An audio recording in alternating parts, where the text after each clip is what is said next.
Hello and welcome to this special episode of The Sausage Factory, in which we watch and discuss the 1979 Don Coscarelli classic Phantasm, in tribute to the late great Angus the Tall Man Scrim, who passed away recently. I am your moderator, Pizzal. With me tonight, I have got the Professor, B-Movie Mike. What's going on, Mike? What's up, fellas? It's a Mel Yellow time. I've been looking forward to this. Love this movie. Met Angus Scrim back in 2000. He was one of the nicest dudes. I mean, this was back in an era where if you bought a picture, they autographed it for free, and the picture was like $10. I mean, I know that doesn't exist anymore, but he was different, though. He had nothing to sell, and he wouldn't charge for an autograph, and pictures were free. I mean, he was just one of the nicest guys I've ever met, and just a really cool guy. You look at him; he's a bit imposing. He was kind of tall, a little bit, and his scowl could probably make young children empty their bowels. But he was really the nicest guy in the world. I mean, I had a lot of fun hanging with him. Yeah, I never had the opportunity. He was going to be at Scarefest last year that I went to, but his health made him have to cancel. But I'd never heard a even remotely negative thing said about the guy. And I just never had the opportunity to meet him, unfortunately. But always seemed like a really nice guy. Interviews, he always seemed really nice. So the only thing I ever heard him complain about was that he didn't like the tall man's hairdo. He didn't like to have long hair. So whenever Don would call him up and tell him to get ready for a new Phantasm film, he's like, the only thing he regretted is he knew he's going to have to grow his hair out again, and he hated that. It's like the only negative thing I ever heard him say. Also with me tonight is the world's biggest Limp Bizkit fan, Jay the Stingray. What's going on, Stingray? What's up? Hey, I'm not the one wearing the red baseball cap, so.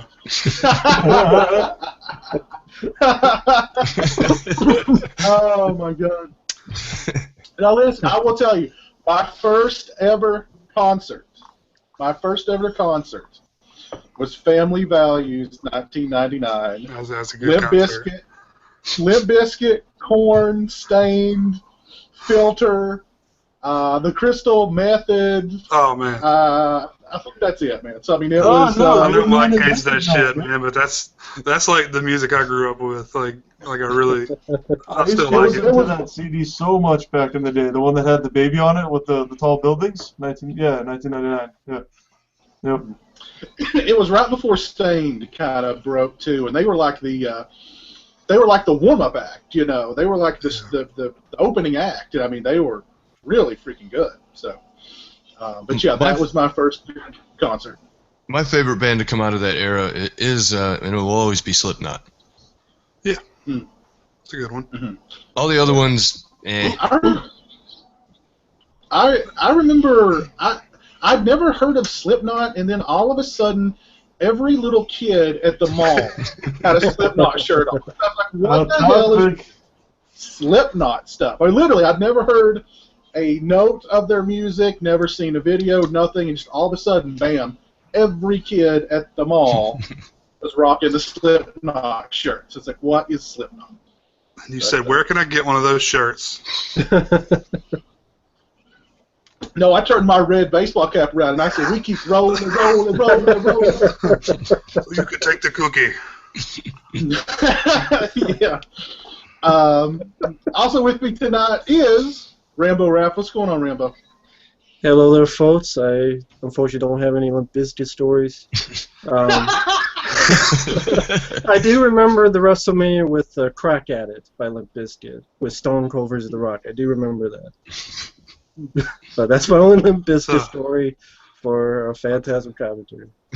What's funny is Limp Bizkit is like a joke now, but back in like 97, 98, 99, everybody was rocking Limp Bizkit. They were selling millions. Nobody will admit to buying the CD today of one of theirs, but they bought it back in the day because they were selling. There were a few people that I knew that. Yeah. Not into it, not considering it anything but frat boy buffoonery. Piz, I literally posted the exact same thing you just said on a video like 5 minutes ago.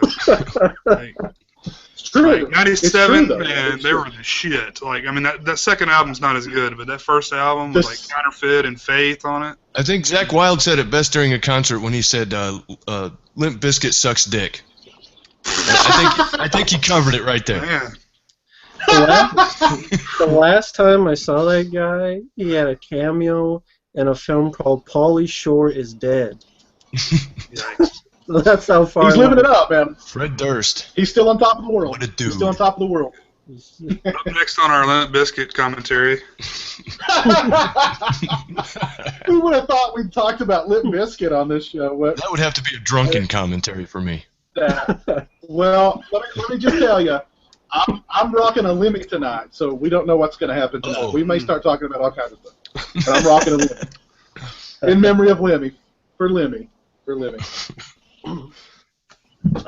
Also with me tonight's Orc. What's going on, Orc? What's up, players? How's it going?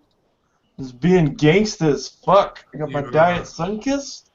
Yeah, buddy. You got bailed out okay from last week? Diet Sunkist, man. You can't get more gangster than that. Don't worry, he puts them. I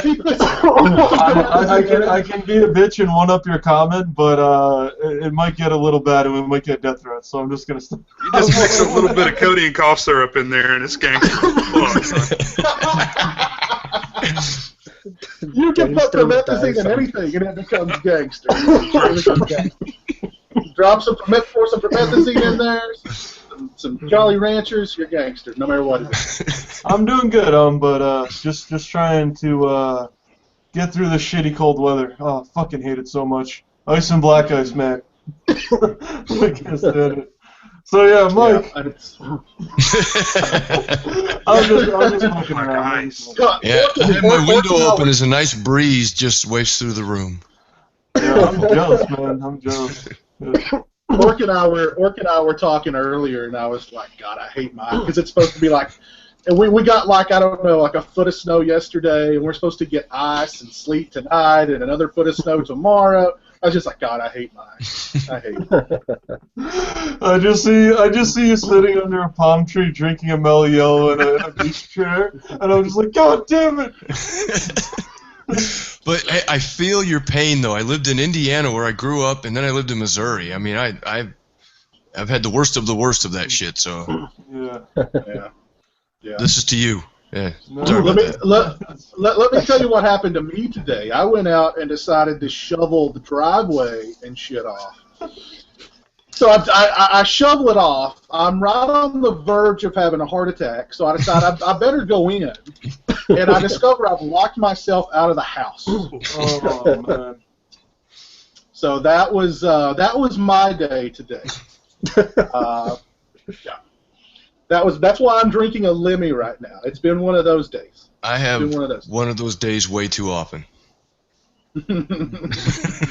So I was like, somebody's going to find me. It's going to be like Jack Torrance in The Shining. Me just sitting out here frozen, you know. So, but anyway, how have you guys been? Have you seen any good movies lately?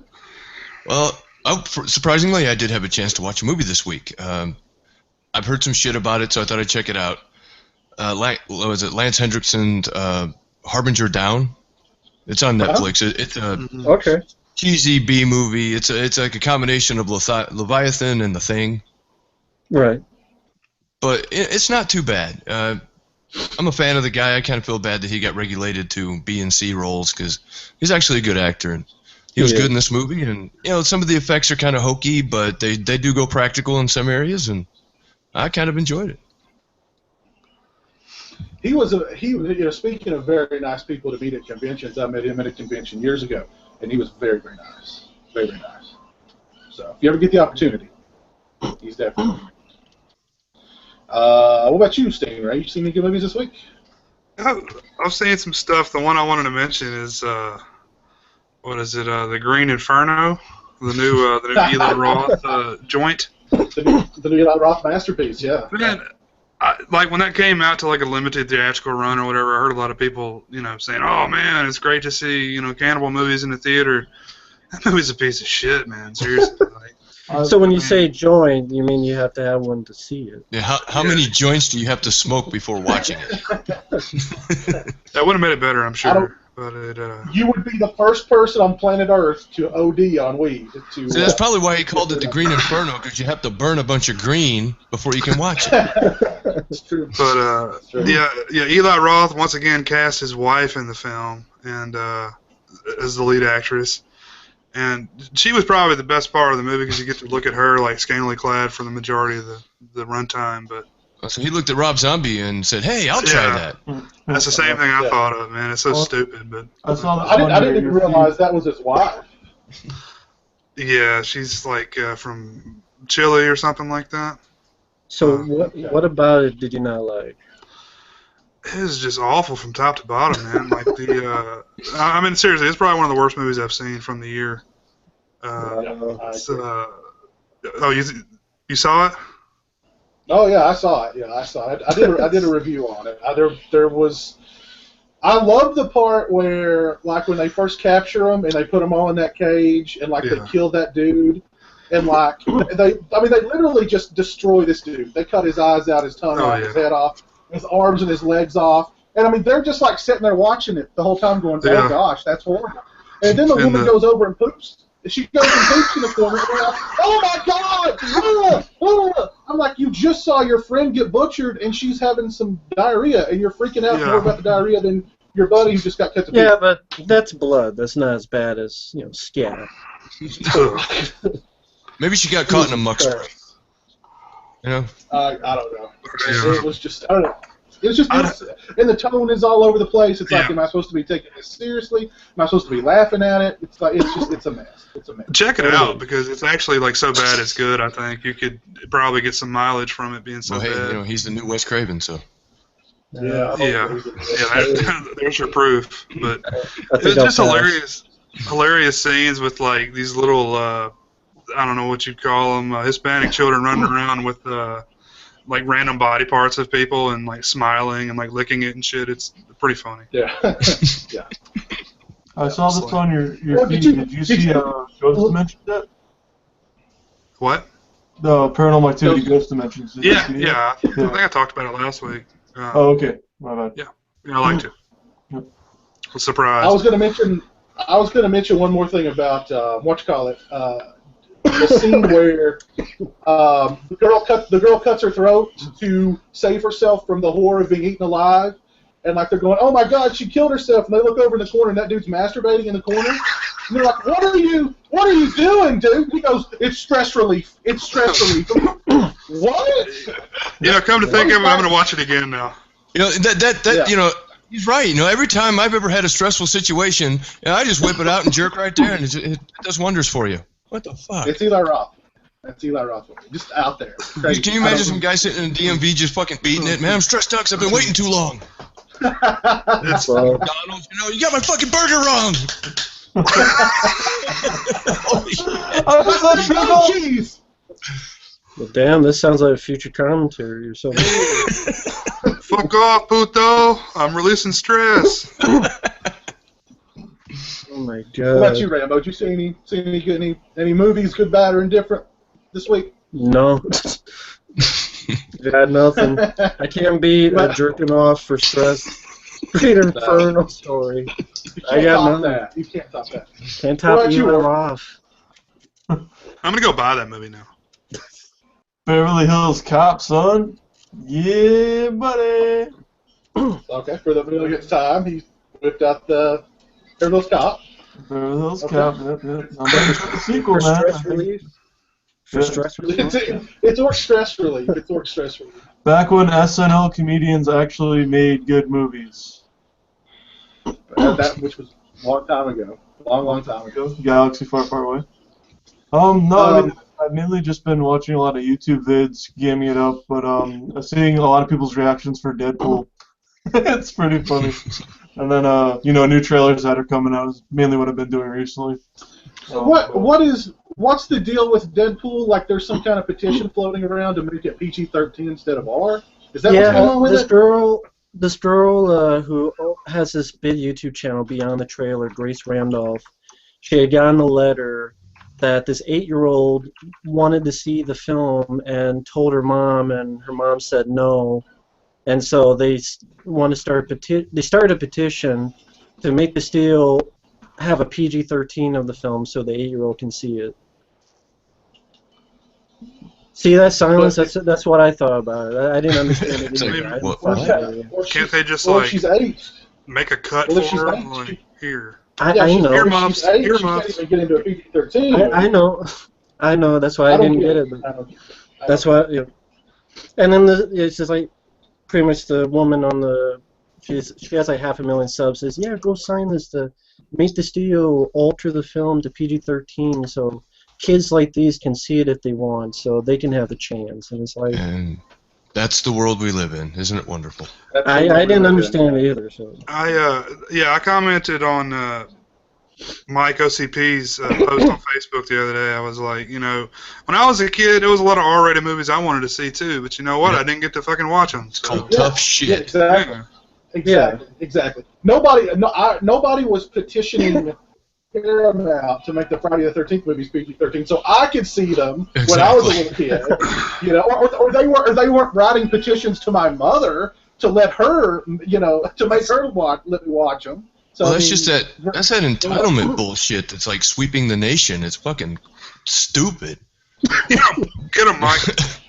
I deserve everything. You don't deserve shit.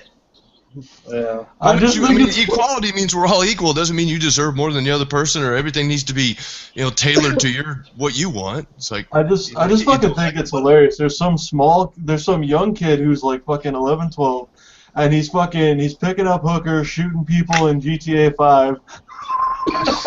Does all that shit, selling drugs, and then you have to be 17 to still get into a movie, and it's almost impossible in a theater where they have like really good security. But see, here's the thing too. If that kid goes to public school, they're seeing worse, hearing worse, and probably doing worse than anybody in an R-rated movie can do. Yeah. So I mean, come on. Well, I mean, God forbid there's any nudity in it. That's the main fucking concern. They don't care about the damn violence. Yes. Their priorities are all fucked up. Yeah. That's ridiculous. Well, there's always been stigmatism about sex in this country. Oh, shit, he saw a tit. Oh, shit. Yeah. It's weird how we're different from Europe. You know, violence is okay over here, but hey, no nipples, man. But over there, nipples are cool, but they don't want to see any blood. You know, it's kind of weird like that. Personally, I prefer nipples, but hey, whatever. I saw this thing going around the other day where they replaced every female nipple with a male nipple. Yeah. I think Mike may have pointed that out, but it was hilarious, man. Like, no, it's cool. These are male nipples. They're acceptable. That's fine. Seriously. That's fine. I actually saw The Hateful Eight the other day. I won't say too much about it. My review of it comes out tomorrow. But I mean, it's, you know, it's Quentin Tarantino doing what Quentin Tarantino does. So I mean, if you like Quentin Tarantino, you like it. Exactly. So, and I rewatched Mad Max Fury Road last night, and I think I actually liked it better the second time. I think watching it a second time made me really. It made me really respect Max more and Tom Hardy as Max, because I really saw, I think, the fact that, you know, we've talked about this before, but it's Furiosa's movie, but it doesn't work without him. It can't happen without him. He's the backbone, you know, kind of like he was in The Road Warrior, I felt. So I don't know, I really liked it more the second time than I did the first time. But I really, really love that movie. Great movie. I concur. 10 Oscars. I'm happy for it. 10 Oscars. I mean, I don't remember the last time a real, you know, kind of badass movie has gotten that many Oscars. That's probably not going to win very many, but I think the fact that it's been nominated that many times is really cool. And he'll probably win some technical stuff, but. I just looked at the nominations and I was like, holy shit, Meryl Streep isn't on any of these. Like, tell the truth. Yeah, but there's still some drama going on about the nominations, which you guys probably know. I wouldn't, you know, it is what it is. Boycott it for whatever reason you want to. My reason is that it's irrelevant. There's a bunch of rich people patting each other on the back, and I don't know. It just never. Sometimes it seems like they look over things that deserve things just because there's a mold. If you make a film to a certain mold, you're guaranteed, an Oscar look. Actors take certain roles because that's a good Oscar one. This one pays better, but this one can get me an Oscar. It's all political and shit. Right.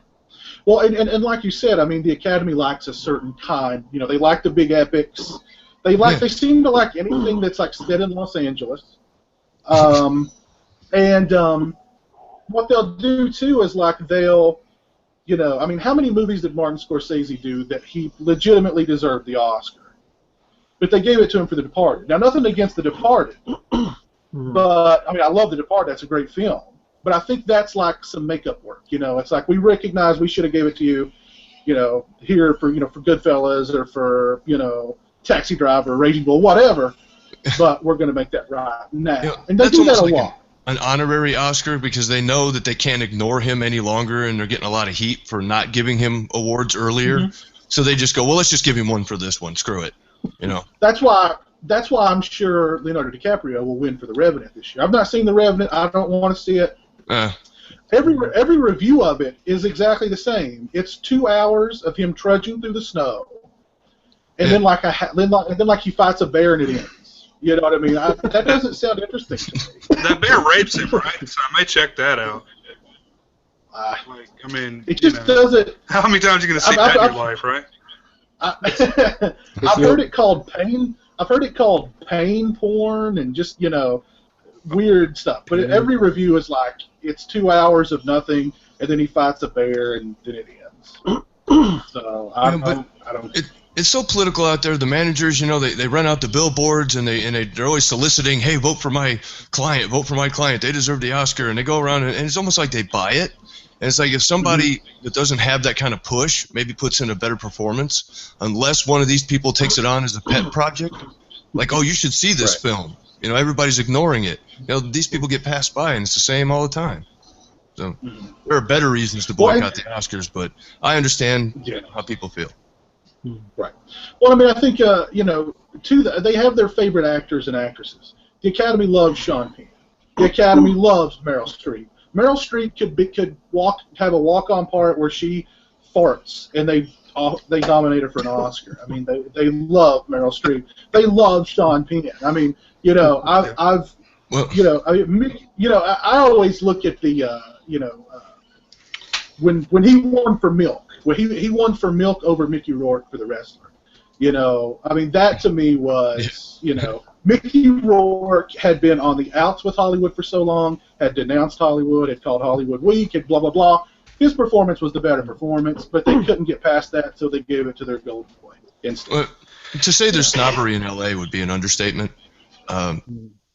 It's like they seem to really reward the method actors. It's like it's a craft, It's almost like what you do is character acting. This person is a true actor, and they'll push the character actor to the side because they're not a true actor, Right. Just because somebody's a true actor doesn't make a movie good. I mean, a lot of times the ones that make money aren't the ones that get the awards. I mean, I'm a big fan of method. I think I have more respect for method actors than I do regular actors, just because, it does take a lot to do that. But, like I said, the Academy loves it. Yep. But, I mean, in the long run, it only matters, who you wine and dine the most to get the fucking votes, right? You go buy everybody. From my point of view, these people don't appear that often in films that I watch. So a lot of the actors that get the Oscars aren't really in my, view. I watch movies that don't get awards. And I mean, Leonardo DiCaprio should have won the Oscar for Wolf of Wall Street. I mean, that sequence where he's blown away on the Quaaludes and he's crawling around like a slug, that should have won him the Oscar alone. I mean, that should have won Best Picture. I mean, there's kids that win Oscars, but he didn't get anything for Gilbert Grape. No, I thought he did really well in that movie. He was great in that movie. I think he was nominated, maybe, wasn't he?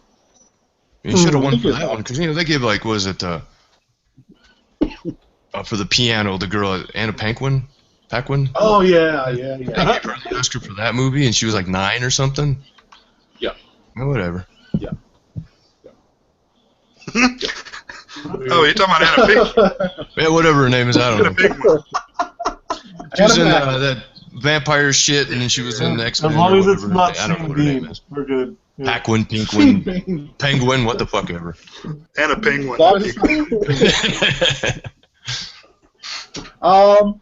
Yeah, everybody who is everybody at home who is going to watch Phantasm with us live in real time. We'll give you guys a few minutes to queue up your copy of the film. We are at the very beginning of the movie at 0.00 at the very beginning of Phantasm. Before any credits, before the Phantasm logo pops up, so we can all get synced up together. Please share with us your thoughts on Phantasm, either by live tweeting to us at TSF Nation. Come over, join us in our very own live chat over on the Sausage Factory website, thesausagefactoryshow.com. Both those links are in the description. Also, make sure to cast your vote for our second annual Viewer's Choice live commentary. That voting is live. We have gotten a lot of votes. It is still a neck-and-neck race. Maximum Overdrive is still in the lead, but only by a few votes. Big Trouble in Little China is hot on its heels. The Blob is in third place, and in a distant fourth place is Cyborg. So, but it's still anybody's game. Vote today, and yeah, we're going to next week. We're going to call it, and we're going to crown the winner. And yeah, so you guys go over there, rock the vote. Let us know what movie you want to see us do a live commentary for. If you were lucky enough to have met Angus Scrim at a convention or wherever, please live tweet to us. Please come over to the live chat over at the Sausage Factory website and tell us all about it. Share with us your thoughts on the film as well. And yeah, we'll go ahead and we'll get things started. We'll count down from 5. We'll push play, and we will watch the film together. 5, 4, 3, 2, 1. All right. Mind those volumes, people.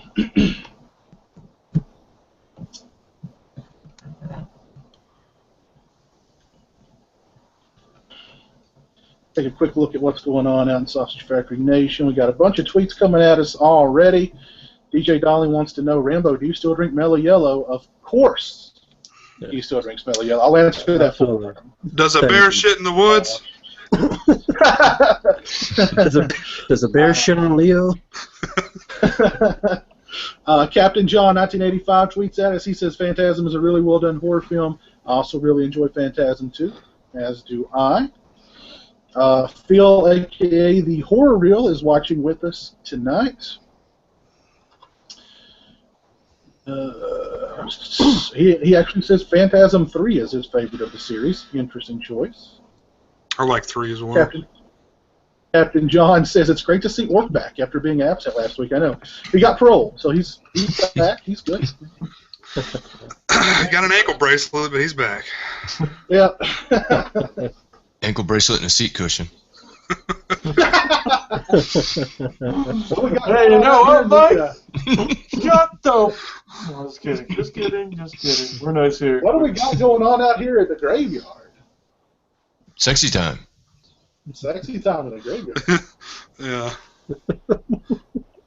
Uh-oh. Ooh.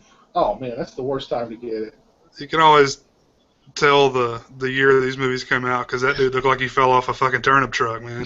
You never see him in a movie like in the past 20 years. Like, wait a minute, I'm supposed to be stabbing you. Looks like he just left a Doobie Brothers concert. It kind of looked like Tim Allen when he got busted for cocaine. Listen to the music. There's Reggie Bannister, the man. Or Glenn Fry back then. R.I.P. R.I.P. R.I.P. Glenn Fry. R.I.P. Glenn Fry, yeah. Reggie rocking that skillet from the beginning. Oh, man. No shame. No shame in his game. Hey, got to meet Reggie earlier this year. He was really cool. He was really cool to meet. Very nice guy.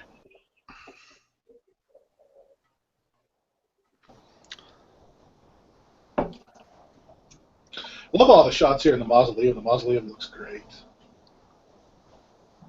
You know, Coscarelli came up with the idea for this film because he kept having dreams about being chased by a silver sphere in a mausoleum. So I thought that was interesting. That's such a weird concept, and you got to make a movie out of it. Yeah, yeah. Well, this movie is a bit strange. It is, yeah. I've shown it to some people, and they just didn't get it. Yeah, yeah. I think I mean, that's one of the things I love about this movie is that it's very ambitious. It's very unique. I mean, it's not, it's not just another slasher. It's not just another haunted house pick. You know what I mean? But for your average movie goer, it's a bit, one of those, what the fuck did I just watch kind of movies. Yeah, that's what I felt the first time I saw it. A lot of people do that. On VHS. Well, I think that ties into the whole name, Phantasm. It's like a weird dream, It's it's like a weird anomaly. That's always been the reason why I love it so much. Yeah. I mean, it's one of my favorites. I mean, it's so batshit crazy. I just love it. Yeah. I actually showed the film to a buddy of mine who we used to watch a lot of slasher movies, me and him and his brother. We constantly just watched slasher movies, and he didn't really care for slasher movies. But he loved Phantasm because it was like, it was so different. And it kind of became his favorite movie. Do you guys remember the first time you saw this one? Oh, man. I was late to the party. I think 2008-ish, yeah. I think I actually saw Phantasm 2 first. Probably on, USA or, something like that. 2 o'clock in the morning is probably the first time I saw a Phantasm movie, I think. Maybe on an Up All Night weekend. I probably saw it in like 83 or 84. I rented it on Beta, I think. Oh, wow. Wow. Been a while. But I mean, I recall liking it from the very beginning. So whenever I saw it, I did like it. Yeah, I saw this one fairly early on, probably like mid to late 80s. And my brother picked it up. He was like, "Have you seen any of the Phantasm movies?" I'm like, no. We checked it out. It didn't resonate with me all that great at the time because it is rather strange. Kind of an odd type movie, but I've come to really love it over the years. For that reason, because it is different. Mm. Yeah. Angus. And there's Angus, the tall man. He's supposed to be an alien. Yeah, right. Some people still don't know. They're like, what is he? He's an alien from another planet that comes here to harvest bodies, and he turns them into those little midgets. Well, why does he do that? Who the fuck cares? Because he's bored. Yeah. Because he wants to. Yeah. He's just bored. I feel like if you've watched these movies and you don't know what he is, you missed out on something. It's pretty obvious, isn't it? Well, I mean, I think, it could be like from another dimension or something like that, but, Coscarelli's original idea for him is that he was an alien, from like some other world. I don't think that dawned on me the first few times I saw it, aside from the fact that he's, from this other dimension or whatever. Maybe some Star Wars guys team of Jawas with him. Yeah. Well, it's funny. This movie was coming out right around the same time, or like Coscarelli had heard because they were. I think 20th Century Fox had something to do with Phantasm. I think maybe they were like distributing it or something, and he found out that the Jawas were little creatures that ran around with hoods on, like these little guys in his film. So he actually got Fox to send him pictures of the Jawa. And, seriously, man, fuck that guy. so that it wasn't too, infringing, hoping that it wasn't too infringing. But.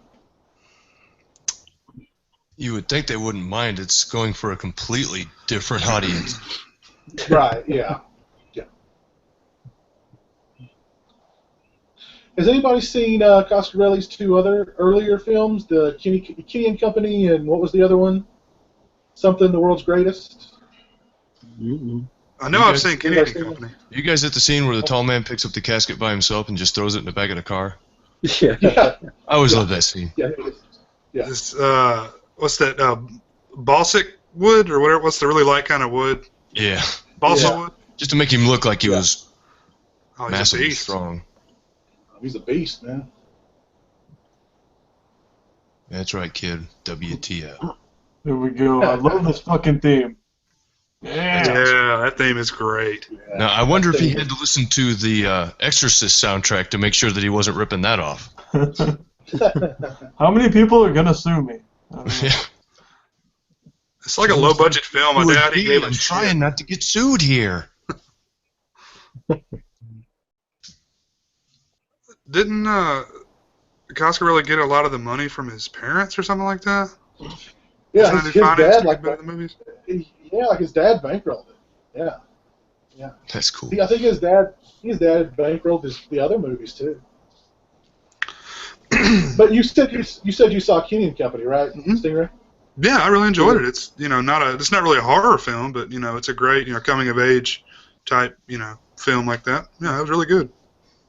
Yeah. It takes place like right around Halloween, doesn't it? Mm-hmm. It's got like some horror elements in it, but Yeah. it's basically just like a bunch of kids and their hijinks.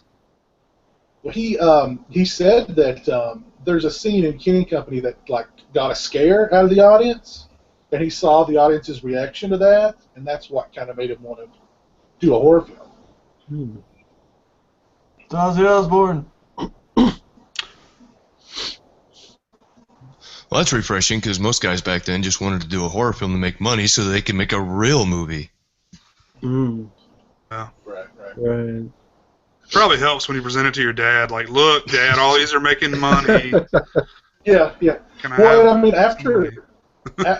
after Phantasm, he got all kinds of offers to do other horror films, but he just wasn't. He didn't want to do it. He wanted to do his own thing. His mom's probably like, well, at least he's not spending his money on whores and cocaine. Give him the money to make his movie. What was the next film he did? Was it Beastmaster? Oh, okay.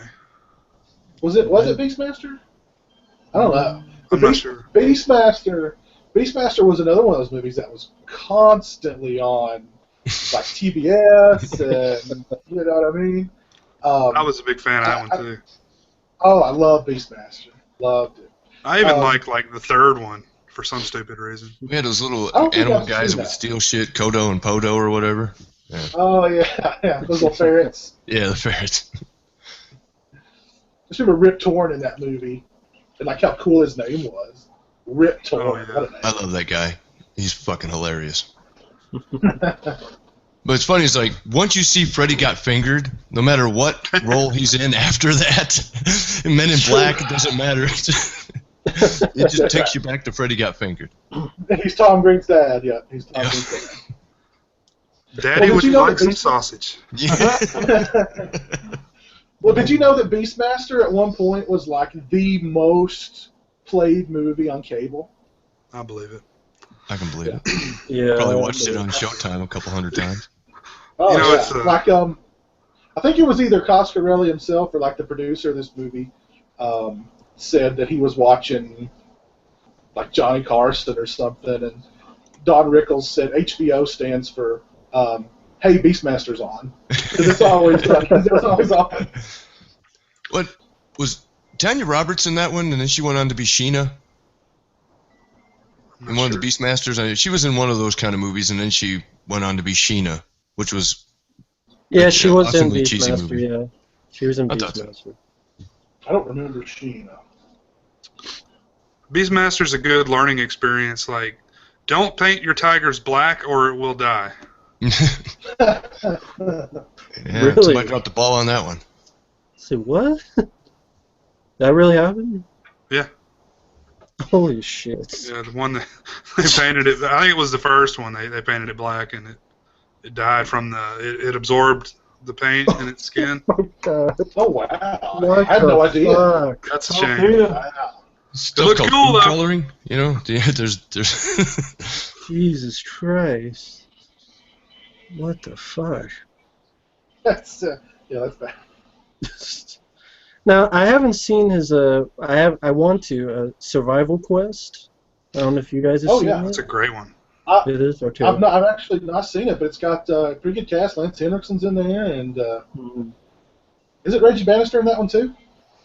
Uh, I don't remember. I've actually not He seen is. it, but I've heard it's pretty good. It's great.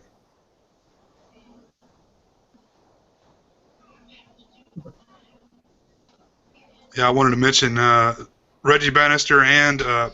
Michael Baldwin are both in Kenny and Company as well. Yeah. Yeah.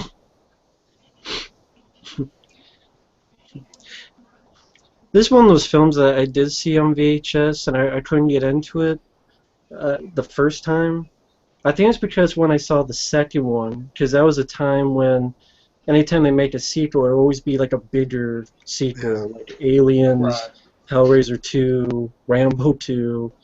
And so seeing that, then I could go back to the first one to see how it all began, and it's almost kind of like Halloween 2, like going back. And that was always the weird thing for me. I was always go backwards. Yeah. If you want someone to watch Phantasm, show them like the first 5 minutes of Phantasm 2, and they'll want to watch Phantasm. What I thought was weird was what I always thought was weird was like there was that huge like gap between Phantasm and Phantasm 2, but there was a lot of footage. Like it seems like he shot footage for a sequel, and he just waited 10 years before he actually used it. You know, it seemed like he had he may not have had a game plan or planned it out that way, but that's kind of how it seemed like it worked out Well, in a weird way. they said that he shot over. I mean, the movie was over 4 hours long to begin with, and a lot of that went into part 4. A lot of that unused footage. Yeah. I heard his original cut was over 3 hours, but Oh, okay. it may have been 4. I don't remember. Whatever. It was long. I know there was a lot of there's a lot of deleted scenes and stuff. Reggie's ice cream. they're gonna jam. This was all improvised apparently too. This whole song. Well, the song was actually something that dude wrote, and Reggie just kind of improvised his part right there.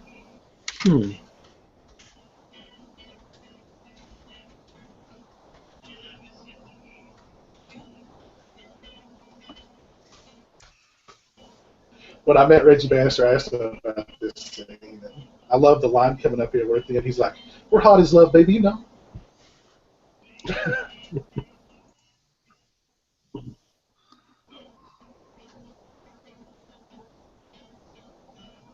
It is kind of weird. Part guitarist, part ice cream man. Yeah, But maybe it goes to that surreal dream quality of it. yeah. He's also part badass. Yeah. Well, that's true too. That's true too. Yeah. Part poonhound. Yeah, that's true. Yeah. Well, when you see a skullet, you know he's pimping. Exactly. Ladies love him in his movies. It's awesome. Oh yeah. He's just missing a toothpick. He's got the skullet with those wicked sideburns, man. He's the coolest. He's the coolest. If they remade this, it would have like Zac Efron playing his part or some shit. Probably, yeah. Oh, don't say that. Don't give me any ideas, man. Yeah. It could be even worse. Shaquille O'Neal playing tall man. That would be cool. Get over here, boy. Shaquille would be like, "The service is about to start, man." He just comes over wearing his like Kazam outfit. He's gained like 100 pounds since then, so it like barely fits. And he fights like Shaq Fu. Yeah, like at the end of it, he's doing Shaq Fu on Michael. I'm going to hit you with some Shaq Fu. That's it. At the end of it, he's like, boy. The theme song is replaced by Shaq's rap. He's got a rap. No. Look on your face, I'll rearrange the place. And instead of robes, all those little people wear the stuff he wore in steel, like all those mini steel miniatures. Oh my God. We need to stop because we're writing the movie for him. Somebody out there's like writing this. Michael Bay. It's gonna be awesome. Michael Bay's taking notes. Oh my God. You would not be surprised. My next masterpiece will be Phantasm. There'll be explosions everywhere. Just imagine the lens flares coming off the sphere as it's going down the hallway. It'll just be blinding. Yeah, instead of bleeding, they just hit them and explode. Just random cars get blown up and thrown across the frame. Like here, where they're walking in the graveyard, just headstones just start exploding. Boom, boom. Actually, the girl's really transformer. Yeah, that's it. Yeah, she's the tall man, if he only knew. Yeah.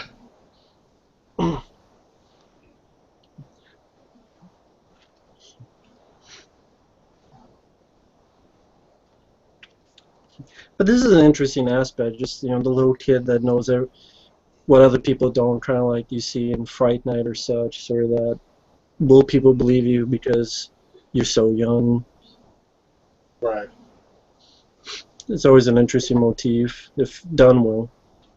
Yeah. Well, and that's how, John Carpenter envisioned Laurie Strode. She wasn't that she was, pure or innocent. It was that she was on the periphery. She was on the outside looking in, so she was more observant. Mm-hmm. And that's kind of the same thing. He's a little kid. He's not allowed to hang out, so he Oh, notices. this girl always had a funny nose or something. Yeah. I'm like, I don't know. I think you do better. Especially after he finds out who it really is. I think she may have been cast for. I think she may have been cast for two other reasons. Yeah. Well, She was willing to show off the merchandise. Hello. Boing.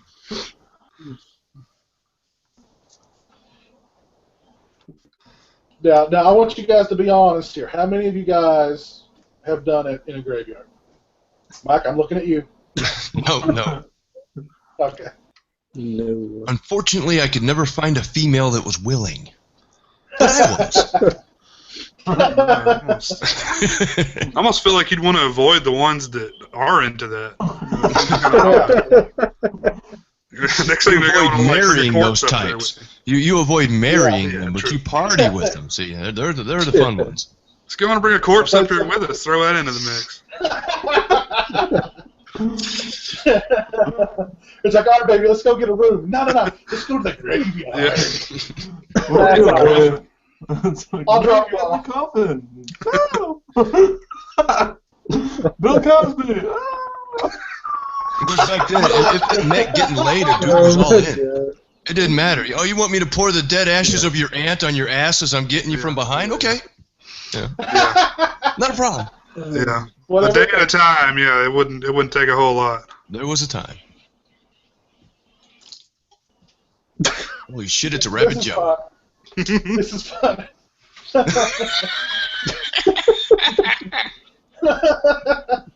Oh, God.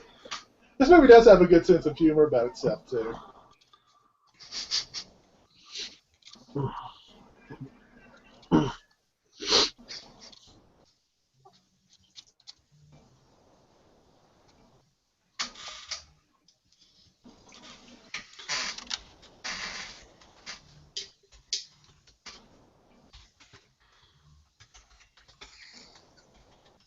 The ultimate cock block.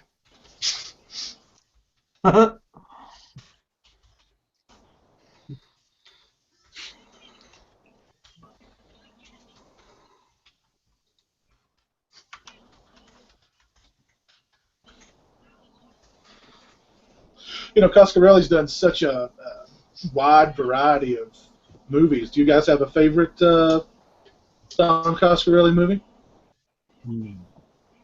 This one will always be my favorite. Okay. I mean, he's done some really good ones, but this one, I guess, sentimental reasons, it'll be my favorite. Okay. What would be your second favorite if you had to pick one? Yeah. Oh. Stepping outside of the Phantasm realm, I would have to go with Bubba Hotep. Okay.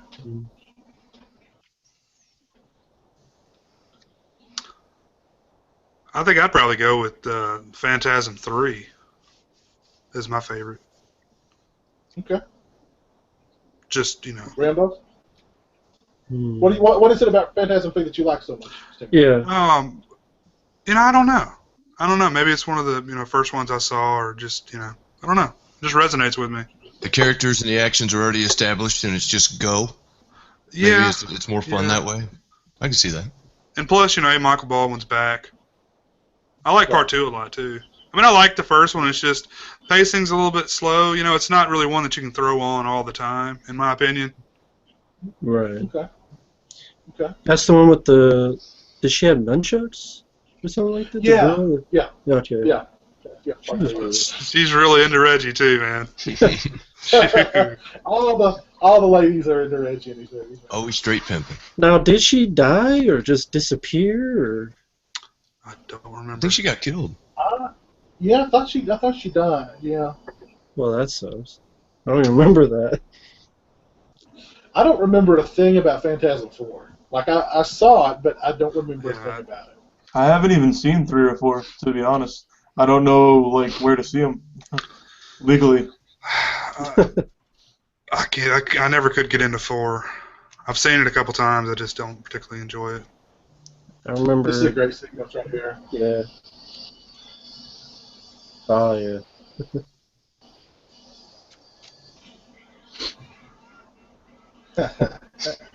What were you going to say, Rambo? No, I mean, all I remember of Phantasm 4 is just a lot of driving in desert. Like, a lot of desert, dirt roads, and an ending, I'm like, the fuck is this about? I don't know. It's almost like I've got all this footage. Now, what the hell can I do with it? And they tried to, throw it together to make a movie out of it, and it just didn't work. Yeah, I didn't get it.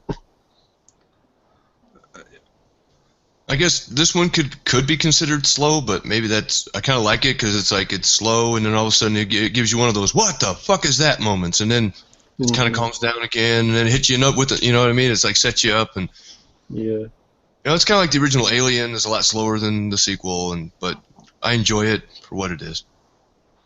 Fuck logical plots and character development. I need explosions every fucking 2 seconds. Transformers flying around. I'm not quite that bad. Orc is the Michael Bay audience. Orc is the Michael Bay audience.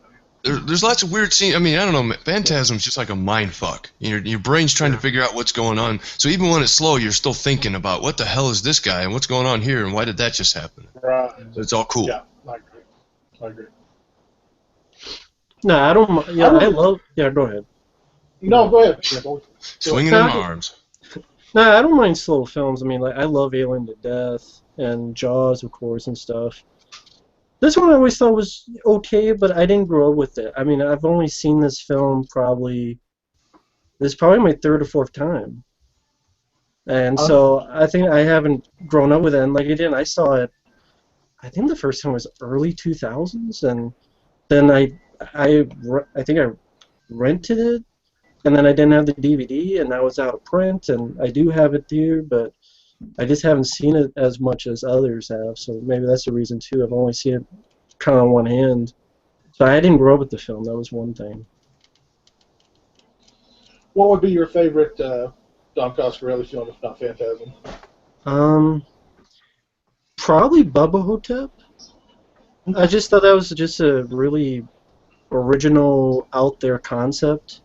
And I like that Bruce Campbell was not just playing himself, like he was actually acting, which I appreciate. And so I thought that was pretty good. And I liked Ossie Davis, I believe that's his name, so he was really good. Yeah. I really love Bubba Hotep too, and I mean he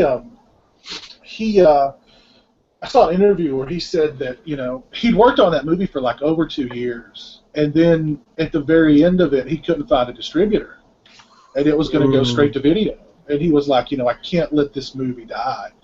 So he like spent his own money and kind of, distributed the movie himself theatrically, so that people could see it in theaters. And I thought that was really cool. I mean, very few directors would do that. So. But I think that's kind of who Coscarelli is. I mean, he's very, that movie, John Dies at the End, which I love as well. It's the kind of out of left field stuff that he's attracted to, and that's great because I mean he's not just a by the numbers filmmaker, which I respect a lot. Yeah. But I love Bubba Hotep too. I love John Dies at the End. I love Beastmaster. I mean, he's done a lot of good things. Yeah, I like pretty much everything he's done. Yeah. Well, I mean, except I don't like Phantasm 4, but. Well, yeah, Phantasm 4. I mean. Oh yeah, this is definitely a nightmare scenario. Yeah. Oh. Now, was there a reason why he wasn't in the second one? They wanted.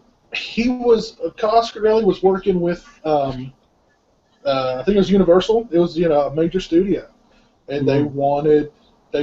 They considered Michael Baldwin an amateur actor. And they wanted a working actor, and an actor who's somebody in the union. Exactly. There you go. Yeah, somebody in the union. Yeah, they were like, "We'll give you Angus Scrimm, we'll give you Reggie Bannister, but you got to get a working actor for Michael." One of the producers was like, "Look, my cousin, he's a great actor." But James LeGros is a really good actor. I thought he was fine. Yeah. He has a different. Say there's thing called Hollywood royalty, where the children, even though they may be undeserving, have careers because of their parents. I would say that's life in general, right there, brother. Yeah. You're talking about Jaden Smith. Oh, I didn't mention any That's names. what came to mind. Yeah. I'll mention the name. I'll mention it. If they remade Phantasm today, Jaden Smith as Michael. You know it. You know what happened. And his brother would be gay because we've got to be totally PC. We've got to have everybody represented. So the brother's gay. And Will Smith's the tall man. Yeah, who's Will going to play? Because he's got to be in there. Yeah, Will Smith. But Reggie Bannister would have to be a minority of some type. Don't go to the graveyard. He'd be a Native American. No, Reggie would be female. Yeah, there you go. Probably. Either way, or she, a minority female. Boom. There you go. Salma Hayek is Reggie. Sure, why not? Help me. She's the female Reggie Bannister. Some people might think we're joking, but I think this actual conversation has occurred on many casting couches. Yes. Many board meetings. That's what's sad. It's sad. It's sad. It really is. How are we looking on the 13 to 17 demographic, guys? Is Busta Rhymes available? I want to see a documentary where everything we were just discussing, how they break down, like, from writing a film to, like, going over what's going to pass, what's going to, be in the movie, what's not, how they're going to get a PG-13 rating. Like, I would pay a decent amount of money to see something like that, like, behind the scenes. We need more tits with no nipples. Well, there was a documentary about the rating board. I think it was, like, Rated R, it might have been called. But it was from somebody that used to work within the system, and they tell how corrupt it is and how much bullshit's involved in the rating system.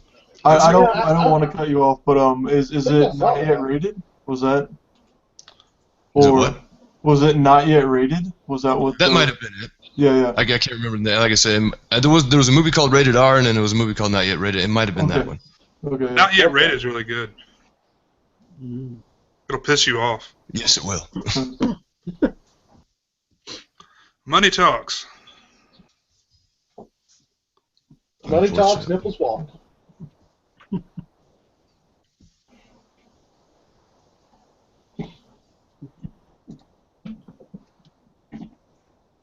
I figured I'd ask this now because I'm sure people have seen this film already. I never understood when this guy's brother actually died. Like, because by the end he's dead. I never really understood when. Like, is this all supposed to be a dream? Is it? It's a weird curveball. It's like I don't know. It's like a nightmare. It's like a feverish nightmare that doesn't make sense in some areas but does in others, and that's kind of why it's kind of cool. But yeah, that is kind of one of those things. It's like Reggie is supposed to be dead, but then we find out that the brother's dead. Reggie's alive. So I don't know. Right. Okay. I just had to bring that up. No, I mean I've had people ask me that before. I think I had people ask me that when I announced that we were doing this commentary. Like, what's with the ending? I don't know. That's like every ending with this series is that's sort of what the fuck.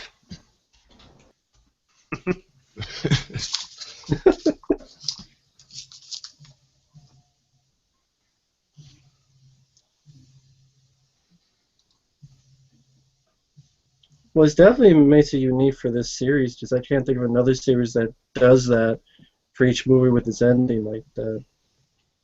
It's pretty ballsy. Yeah. Yeah. Well, you know, he could have always pulled the rubber fuck doll through a window. That's true. That's true. Yeah. At least he didn't go that route. At least he didn't. Is that a Nightmare on Elm Street reference? Yeah. Yes.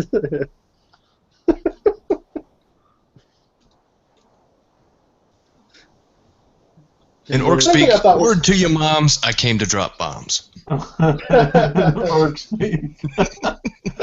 Yeah, play gear, son. Word to your mom. City, I hate my life. One thing I like about the movie too is that this kid is very, he's very, you know, I mean he's very adventurous, and I mean he can take care of himself. I mean, at one point he's wielding a gun. At one point he's making the little shotgun shell on the hammer, and he's blowing the door open. He's a very I've had too many Lemmys, so I'm not thinking quite straight now. The word's not quite coming to mind, but innovative, I guess, would be a good word. So I always liked him kind of as a kid too, watching this movie, because he was, you know, a little ass kicker. There's no such thing as a limit on Lemmys, because Lemmy didn't have a limit. That's true. That's true. On that note, I saw that, was it Jack Daniels? Is it on Lemmy? Is that the right It's a Jack and Coke. recipe? It's they've got a special limited edition barrel recipe for Lemmy out these days. Yeah. I mean, it's got Motorhead on it. Man, he's been paying their electric bill for years. That's true. Yeah, they had a special bottle with Motorhead on it, a Lemmy bottle, and apparently they just did a limited run of it, and it sold out in like 7 I'm sure. It was gone in 7. There are people that like have no fucking clue who Lemmy is that bought that bottle too. They're like, Probably. I don't know. It's popular on Facebook right now. Balls to the face. Yeah. Uh-oh. Love the derpy look on his face right as it hits him. Yeah. I mean, the first time you see it, man, when you're a kid, it's just like, holy fuck! Yeah. I think I'm a little bit ahead of you guys in my Spanish language version. I don't know, am I behind you guys or ahead or what? I never noticed the P there until I saw like the DVD. Might be from the I kid. never noticed the P. I never noticed the P until I saw the DVD. And I was like, oh my god, he peed himself. Wouldn't you? Yeah. Well, I mean, if this finger lodged itself into my skull and sucked out my brain, I'd probably do more than just pee. Yeah, I think I'd do more than that. Yeah. Here's a spurt of white in my trousers. I would number 3 all over the place. Full release. The worst mess would not be all over the mausoleum. The worst mess would be in my pants.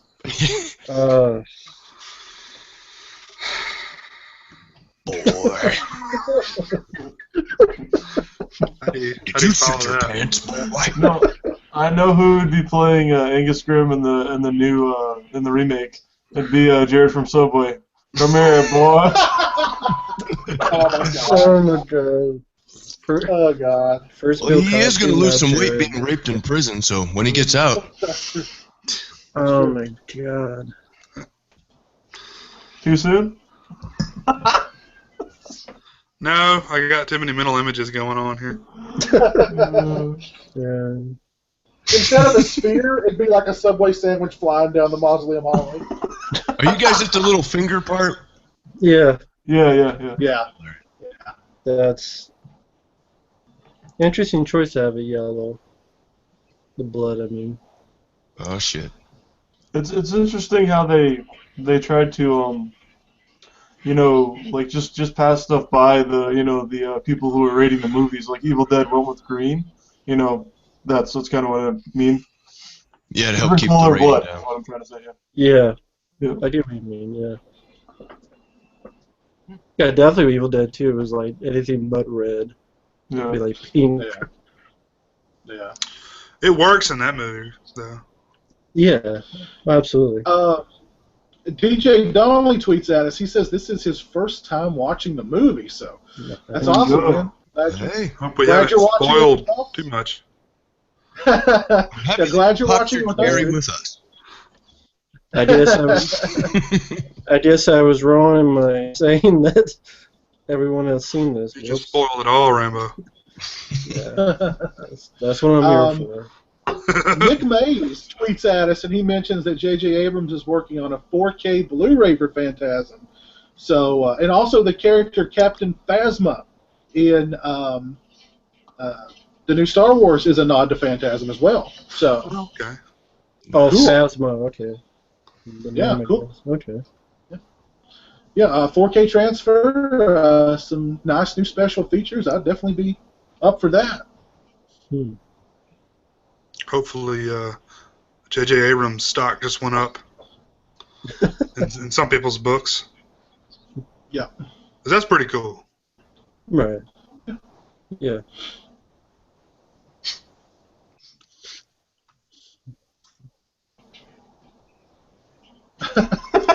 Okay. Okay. Let me just remind everybody that if you want to join in the discussion with us about Phantasm, tweet with us at TSF Nation. Come over to the website, join us in the live chat over there, thesausagefactoryshow.com, or follow the link in the description of this video. And come on over and let's talk about Phantasm.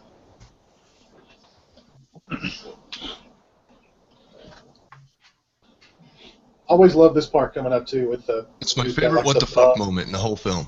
Yeah. Yeah. Every time Yeah. somebody watches it with me, they're like, what the fuck just happened? Exactly. Good stuff.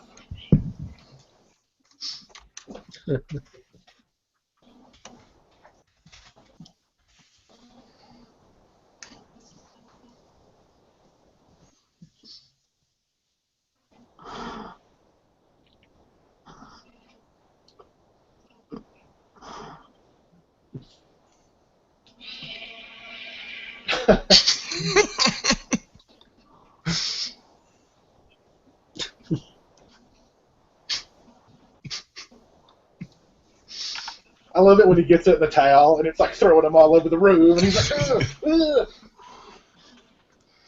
So his brother's still alive at this point, obviously. Yeah. Or Maybe. is he? Or is he a fan? Yeah, I mean, maybe they don't want you to know. Maybe it's just like a, who knows when it actually happened. Yeah. Just another not thing to the leave towel. you guessing. His jacket, not the towel, the jacket. Yeah, I'm sorry. Oh, yeah.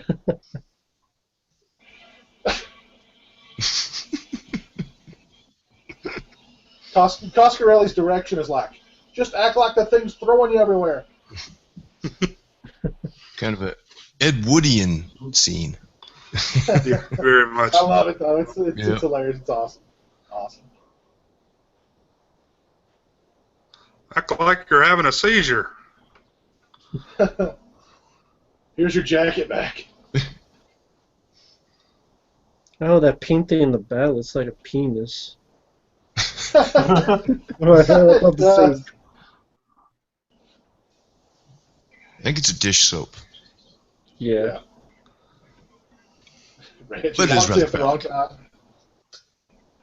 thought it was a bottle of Mr. Bubble at first. Hey guys, I was just gonna smoke a J. Are you down? What the hell? Oh, I never noticed you could see the string on the DVD. Oh, Yeah. Yeah.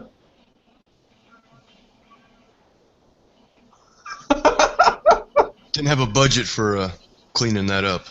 They weren't thinking about high definition back in '77 or whenever they were shooting this. Yeah. Maybe No, Abrams those- will cover it up with the lens flare. I was more There you go. surprised that I didn't notice it the first time I watched the movie. And the face up close looks like one of the critters. And it lights up. It's got a fucking mountain lion mounted on its wall. That's awesome. It's like half of it, like just coming out of the wall at you.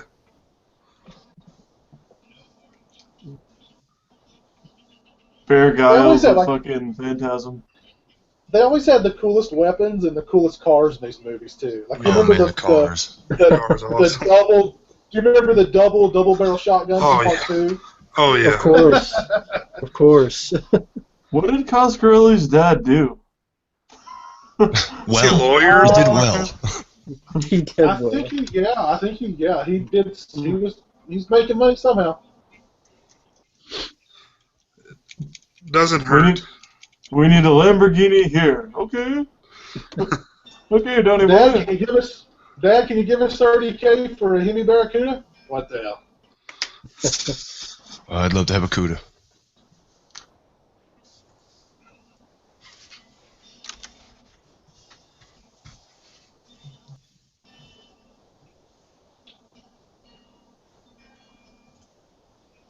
Coscarelli also said one of the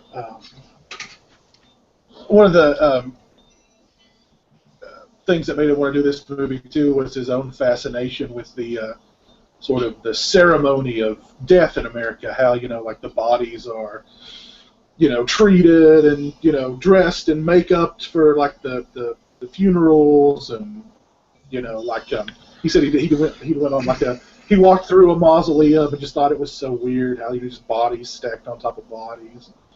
He just thought he was just fascinated with the whole ceremony of death in America. America. I don't know if it's a ceremony of death versus a celebration of life and a respect for the person that passed. I mean, I guess if you're used to just kicking people over in a ditch and covering them up with a small layer of dirt, that would be different, but I don't know.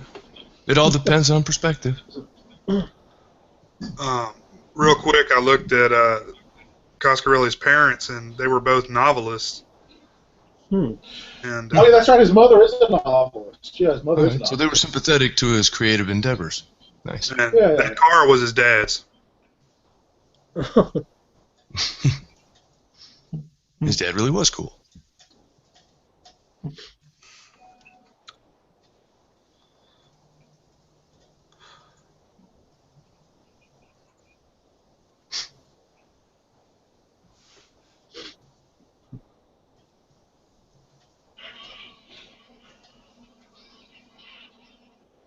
Oh shit, that's tough. What does the thing weigh, like 40 pounds? Well, in some scenes, it gets larger in others.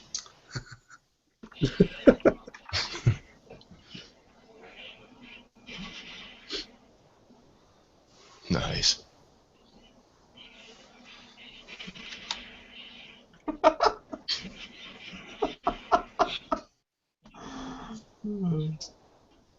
The sweet ass 45 right there too. And the Fonzie jacket. The epitome of cool at that time. That To mention the was- feathered hair. the feathered hair. Don't forget the Yeah. feathered hair. Just covering the earlobe, off the collar, but still cool, Oh God. Yeah. Those were the days. I'm surprised John Travolta didn't play that part. He did rock that haircut for quite a while. Yep. He did. You know, not too long. You're not some pussy hippie or something. Exactly. Oh, yeah.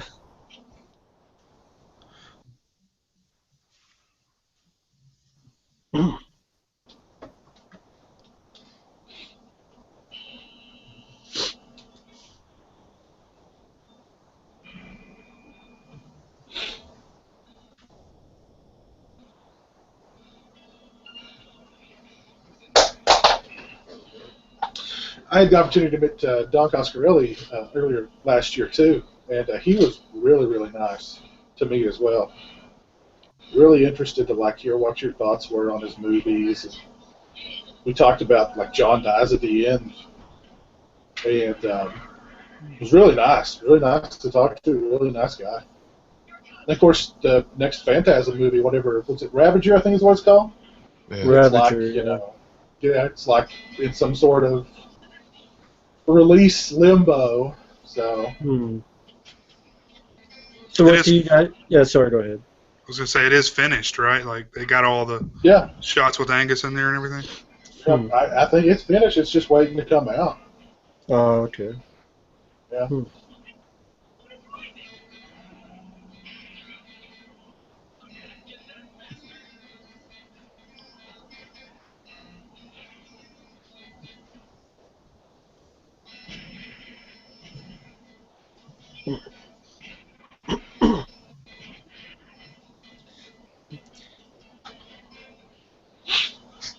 So to Mr. B movie Mike, yes, say you met Angus.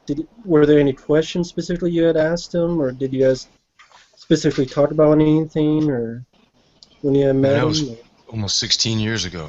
Oh, okay. Didn't know that.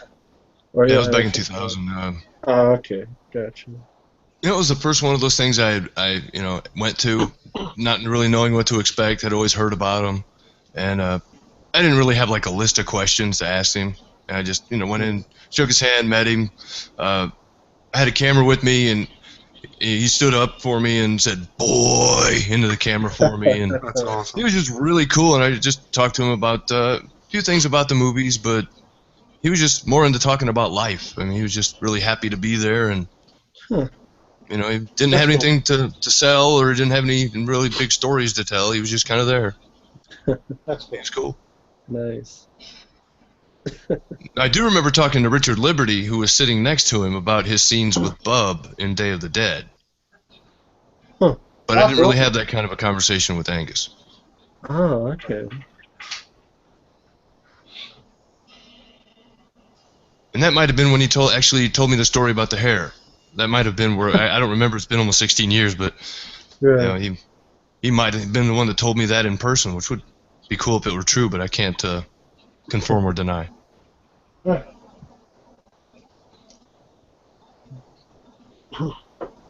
But I know he was always. He did say that he was happy with the Phantasm stuff, but he was always looking for softer material. He didn't act like he was ungrateful to be in horror films, but he was an actor and he had other interests as well.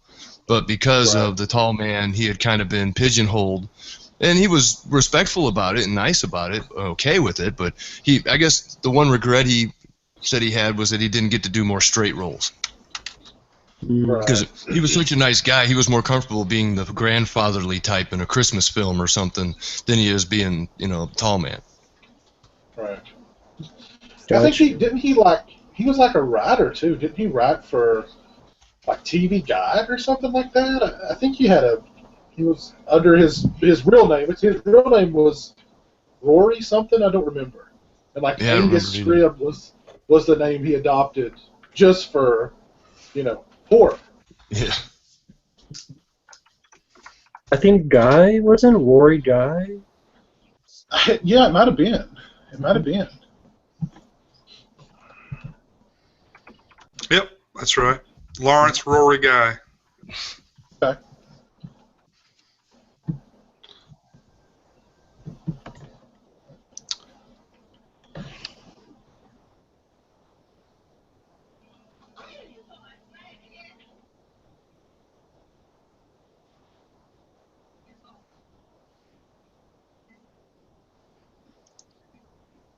I was just looking through his credits. I didn't know. I guess he was the narrator in Wishmaster. I didn't even know that. Oh wow, I didn't either.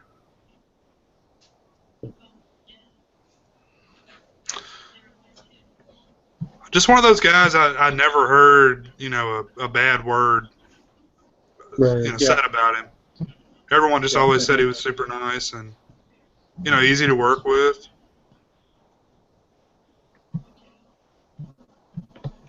He was in Subspecies as well. Yeah. Yeah. I'm He a played. fan of that one. I think he played. What's his name's like father or something? Radu.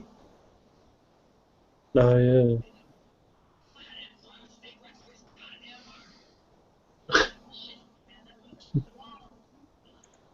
That mother's strong, man. And he was in the Masters of Horror episode that Coscarelli did. Oh, that's right. Yeah.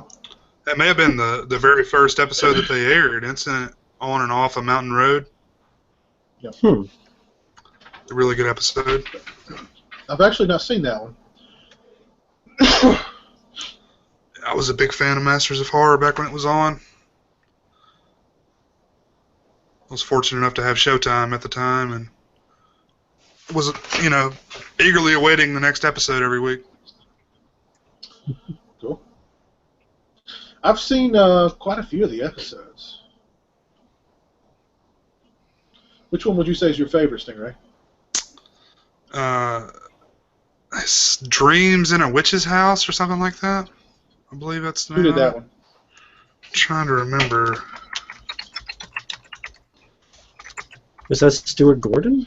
Yeah, that's it. Okay. Cool. I've only been able to see a couple of them. The John Carpenter, Cigarette Burns. Cigarette Burns, good. And I a saw really that one. I thought that one was pretty good. yeah. And then a really shitty one with a deer in it. I forget what it was. Deer Woman or Yeah, Deers. I remember John that one. Landis or something. Yeah, that sounds about right. Like a woman that turns to a deer.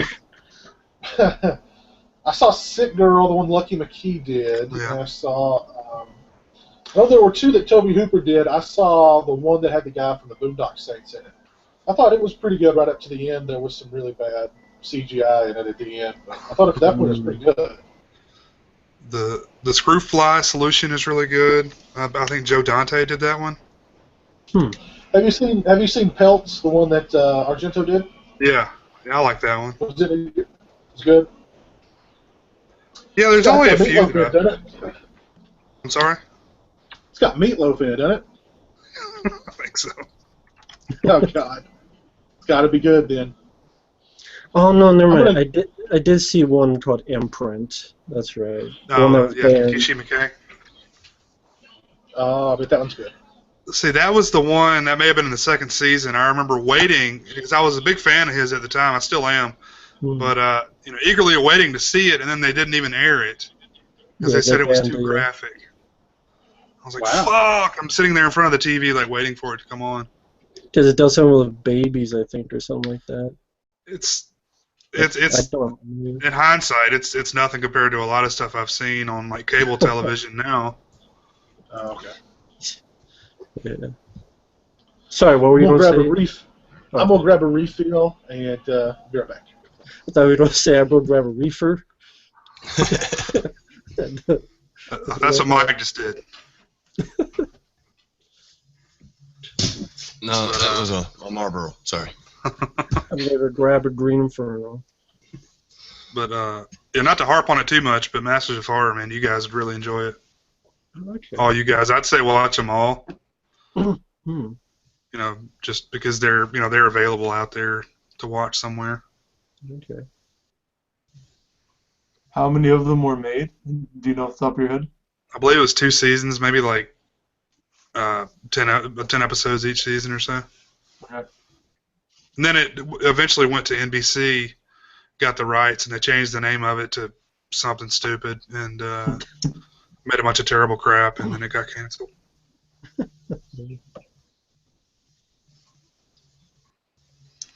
Mick Garris was the main guy behind it.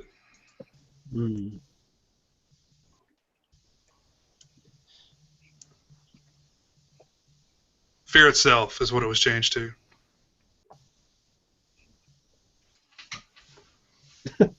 It's pretty lame. Yeah. It took away a lot of the creative control. Sorry, I'll stop talking about this now. Dude's got the munchies, man. He's getting some ice cream. You definitely wouldn't see a movie like this today. Nope. Wouldn't get greenlit. Because they just want too many remakes or something, or just there are original movies. It's just even original movies, they don't go for stuff like this. I don't know why. I mean, at least with the atmosphere, at least. Yeah. It wouldn't get any distribution if a movie like this was banned now. It would probably go, on Netflix and be buried underneath a bunch of other mainstream bullshit. But I may be insane for thinking this, but even the low-budget films back then, they just looked so much better than low-budget films nowadays. They'll have the same budget, but it looks like 3 times cheaper. I don't know why. This is a low budget, but it looks good. But if you have a low budget film today, a lot of them look like shit. Or should have a fucking camcorder or something. One of the downsides of anyone can make a movie, it gives people the opportunity, but it also means there's a lot of shit out there. Yeah, it means there's a lot of people making movies who shouldn't be making movies. Waters it down a bit. That's one of the cool things, about YouTube.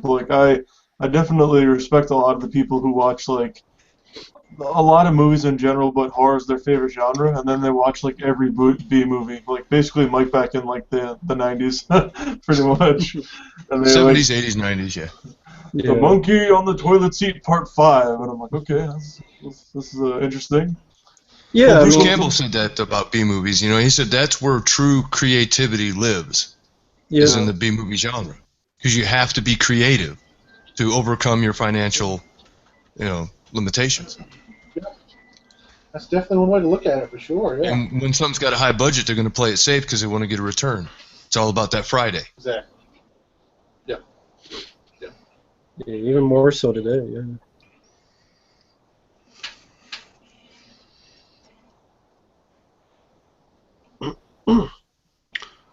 Yeah. Back in the day, if you wanted to practice making movies, you really had to work at it. Now, if you can go to Best Buy and drop a couple $100, you can make a movie. You had to get a film camera and lights and buy film, and it was a process. I mean, it was definitely like the point and click future we're living in. Right. Where the cameras do all the work for you, and you just kind of try and hold it still. I know it sounds dumb, but do you think part of that is because of going to digital? Just the fact it's so easier now, but with film you have to really... You kind of have to know what you're doing with film, but with digital it was kind of like, even things out so that people that didn't go to film school or didn't know what they were doing could still make something like that. And also video editors on computers become, more accessible and cheaper. So back in the day, even in the late 90s, if you wanted to buy into Adobe or something, that was pretty much all that was there. And it was expensive. Right. Now you can, Windows Movie Maker doesn't make a great thing, but you can still do it, and it's pretty much free. Yeah. Yeah. You could probably download some free software and do it for $0. Yeah, when a 9-year-old made a movie back in the 70s, he was doing something. But these directors that made movies like Sam Raimi, he made movies when he was in high school, and Bruce Campbell was his friend, and they shot him out in the backyard, and they actually trial and error and learned the craft by doing it. And it was actually an endeavor. Well, I mean, Don Coscarelli was 19 when he made his first movie. I mean, he had an office on the Universal lot when he was like 21, 22. And I think because of the effort required, more respect was given to it, and it was appreciated more. To actually do this and to be recognized for it, and actually somebody might want to see it. That was now you can shoot something, throw it up on YouTube, and it's no big deal. That's kind of lost. Yeah. I guess I just thought no, go ahead. I wonder if anybody ever did this. They jammed a thumbtack into a shotgun shell and taped it to a hammer saw what happened. I don't imagine it would be a good idea. No, wouldn't recommend it. I've done a lot of dumb shit. I've never done it with a shotgun shell before. I'm glad I haven't. They probably won't even attempt that today, just to. Because Oh, yeah. nowadays, like, kids are so Oh, stupid. yeah, the PC police would be all over that scene. You nailed it, man. All right, this scene will get the movie NC-17 rating. Kids are going to try to do that, and they're going to blow their arms off. Because parents are too stupid to be parents. To say, hey, don't do that. Yeah, Dumbass. don't do this. Like, don't be like Nancy in Elm Street and put traps in your house. What were you going to say, Rambo? I forget. Oh, yeah, I was just marveling, like, we have the car chase, and we have the atmosphere, and even another film like Dawn of the Dead, which was the year before this. It's just, I've seen higher budgets today, but they look cheaper than these films. Like, these films just look like theatrical movies to me. But yet, there are films nowadays that technically have the same budget, but yet they look 10 times cheaper. That amazes me. Yeah. And it just makes me ask why. Why, I mean, we talked about that, but I just I don't know.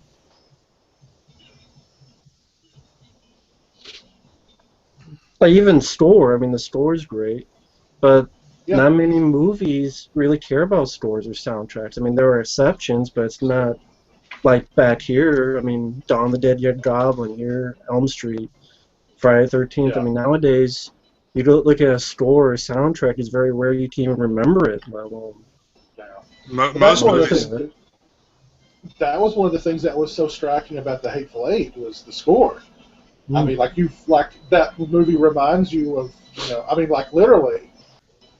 Yeah, there's not many movies where like I go, wow, the score is amazing. But like, I mean, that movie was just like it just reminded me of how powerful the score can be. Okay. And movies like Jaws and Star Wars and various other films have proven Halloween and how important music is to a film. Mm-hmm. Yeah. Well, so many movies that I think just use music as like, okay, here's this boring part. Let's put Limp Bizkit over it, and the kids will go, hey, it's Limp Bizkit. But when a filmmaker uses music to add to the mood or because he has something in mind, I mean that's pretty different these days. You don't see that a lot. Thanks to Martin Scorsese. Right. And I think it was it Aliens that it kept changing the endings around, and the guy that was doing the soundtrack, they were just driving him crazy because they wanted him to like rescore, faster than he could write. He was having a problem getting the score. Then they had to reuse some score from the original during the scene where she was fighting the Queen. And I guess they had a falling out for a while, but then worked together again years later. But they don't have that problem anymore. There's a great piece of music from it's Ennio Morricone who did the score for The Thing, and there's a great piece of music that was on The Thing soundtrack or score or whatever, but it wasn't used in the film. So Tarantino uses it in two really pivotal scenes in The Hateful Eight, and I mean it just adds so much to that film. You know what I mean? Like I'm not sure why it's called Bestiality is what the song is called. And, I'm not sure why Carpenter didn't use it. I guess he just thought there wasn't a scene that required it. Well, it's a catchy title. He didn't like the title. I guess. Hey, Junior, hear that new hit song, Bestiality? It's awesome. It rocks. What? Yeah, you can expect a good score from Tarantino. He's somebody that's going to put the time into it. Well, he uses the music to help tell the story instead of it just being kind of like filler. So, I mean, I really appreciate that. Well, Tarantino's a filmmaker. Yeah. He's one of my favorites. I mean, I think he does a great job in all of his films. People want to talk shit about Tarantino, but, I mean, at the core, he's a fan, and he does fan service, He gives the fans what they want. Fans He worked of in a film. video store and just basically memorized every film that was in the store, and that's kind of his love for film is where they came from. So Right. I really hope that he does a horror film next. I mean, we've seen him, the whole sort of crime movie, the Western movie. I mean, he's been down that road time and time again. I'd love to see him do, a horror film. Yeah, I mean, the last time he was part of that was Writing from Dusk Till Dawn. Yep. Yeah. So I would love to see that. I mean, I'm sure it'd be different, but, more serious. I mean, less action, Yeah, but I really, still. I really do hope that's where he goes next, is horror, and serious horror. serious. Right.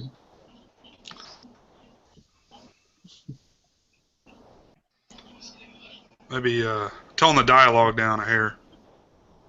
Well, he's one of the only directors I know of that can, have a scene like that, like the Christoph Waltz in Inglourious Bastards. I mean, shit, that scene goes on forever, but it's just captivating. Two guys having a conversation. Yeah, that's all it is. It's two guys talking, but it's so entertaining. Just the subtlety of the scene where you realize that the German guy knows that the Jewish people are under the house, and he's fucking with the French dude, and giving him. He switches to English because he knows that the Jews that can't understand English, and all this stuff is going on subtly, and he's just being really cool about it. It's an amazing scene. You're making me want to watch it now. That's Inglourious Bastards? Yeah. Shoshana! The only thing good Eli Roth has been involved in. I He was great as the bear Jew. He was great. Can't argue with you there. He was great in that. I really like his character. What's so funny about that movie is I saw it in the theater, I think, opening night, and at the end, when the climax of the movie, after it ended, people were like actually looking up how Hitler died. Yeah. It seems unbelievable. They're like, "Is this really how it happened?" And I was like, "No." Yep, nailed it. It's a biopic. Yeah, biopic. And also, probably one of my favorite Brad Pitt performances too. Yeah. And there's 12 Monkeys, and then there's that, and I think those are like my two favorite.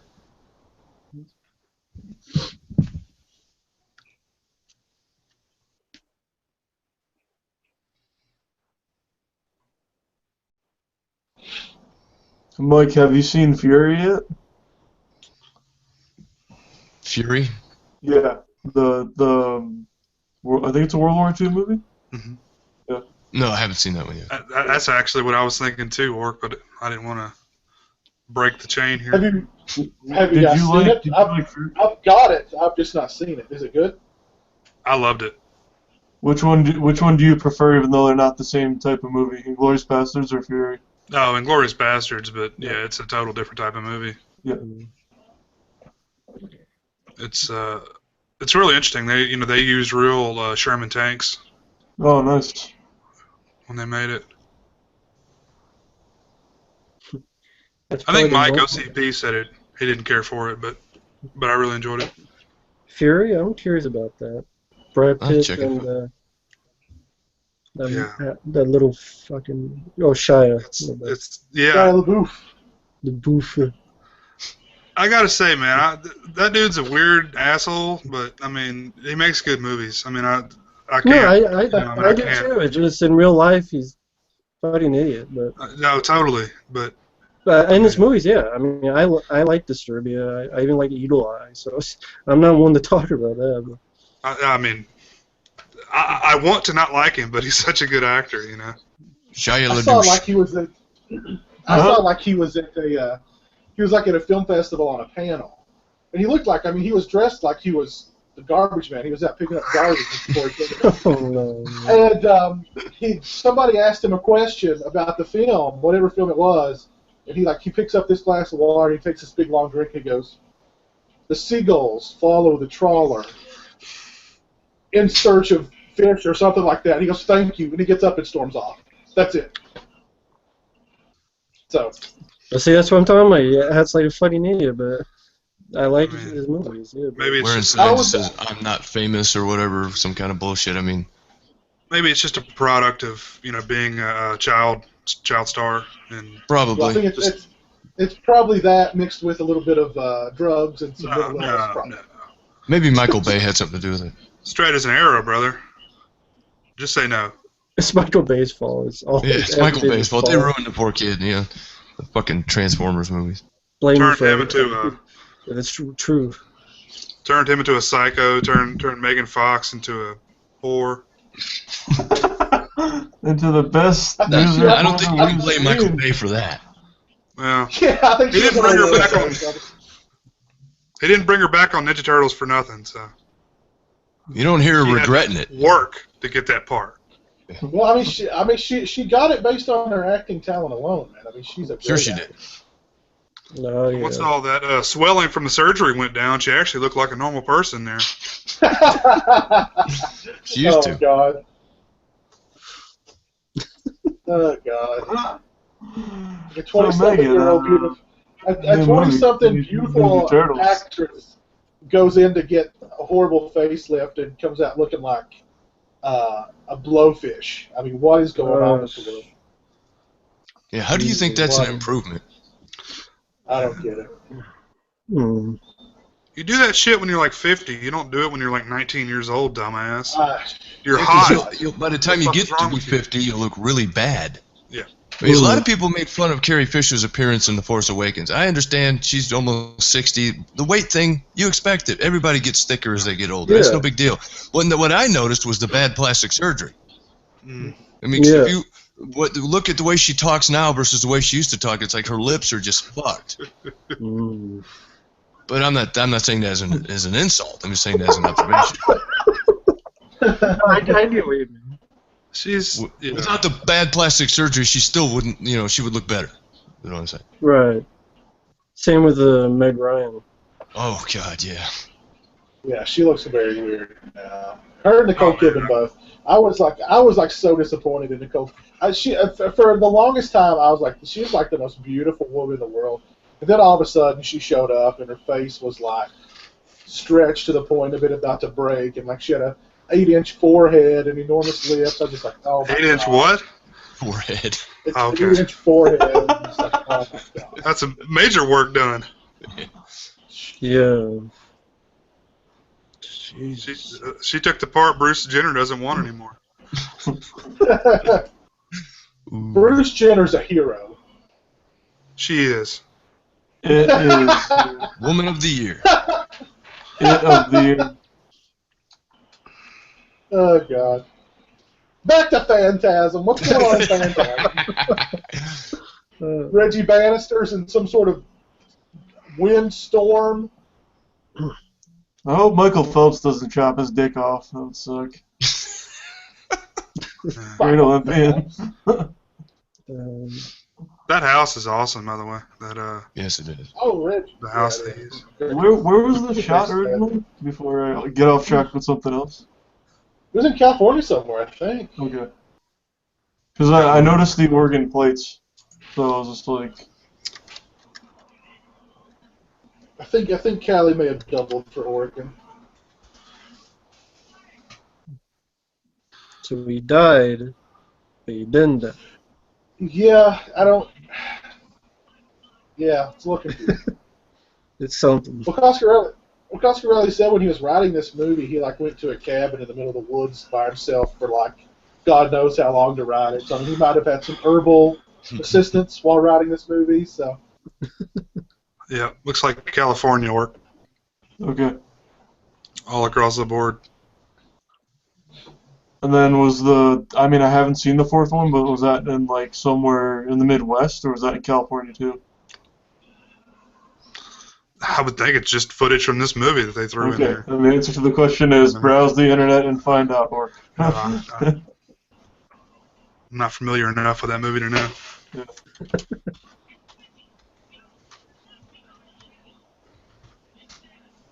we didn't get the Phantasm 4 newsletter this week, Mark. We're sorry. Yep. Going back to Cali. back.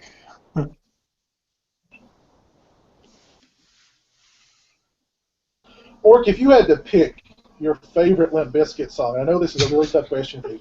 But if you had to pick just one, what is your favorite Limp Bizkit song? Oh, well, yeah, that's really tough, man. I like Hot Dog, dude. That's a good one. Yeah. Yeah, dude. Oh God! Oh God! If I say fuck 2 more times. What about that awful Oh, Behind Blue Eyes cover?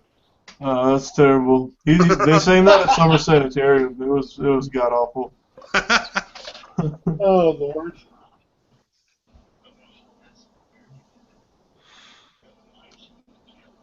Oh Jesus! It's the only way I'll ever listen to a Wham song, I can tell you that. Keep rolling, rolling, rolling, rolling. I mean, screw the Who and Pete Townsend, Fred Durst. Okay, He did it made that better. song. He did it He did it best. better. Bottom line, he did it better. The only entertaining thing Behind about the those guys right was Wes Borland and what color he was going to paint himself that day.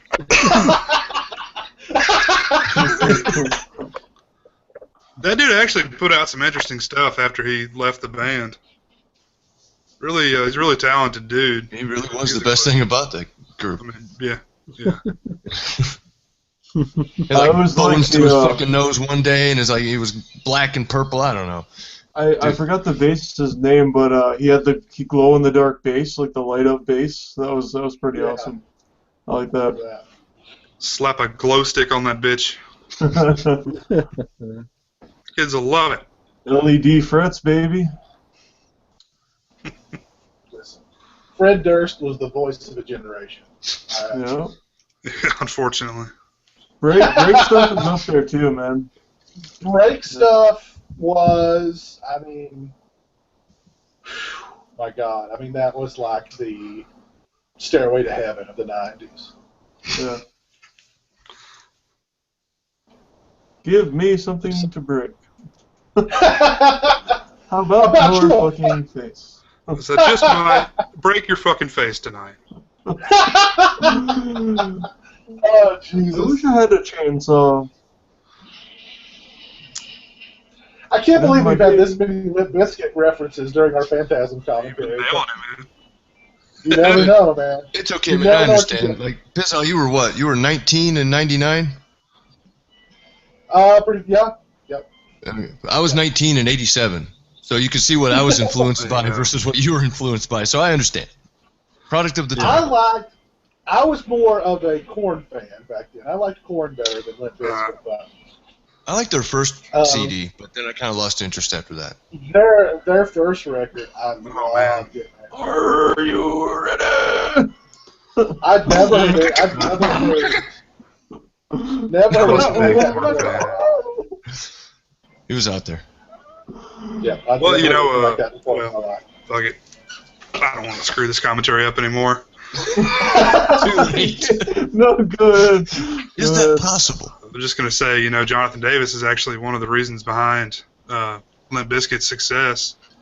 Yeah. He was their tattoo artist.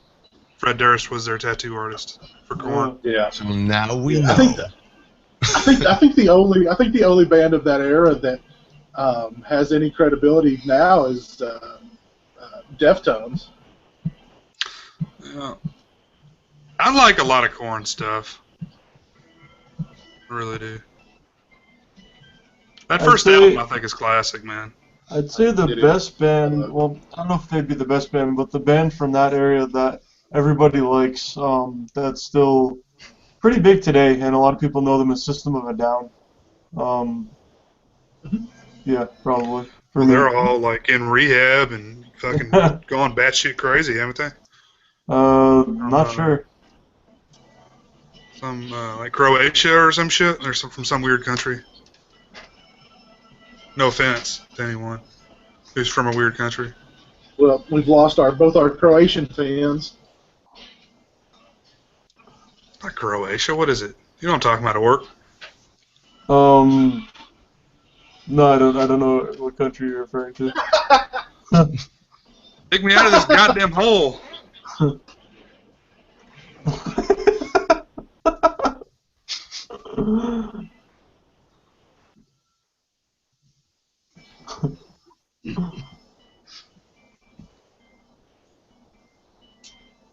You know, I mean, Angus Scrimm only had like 5 lines in this entire movie, but he's so memorable just because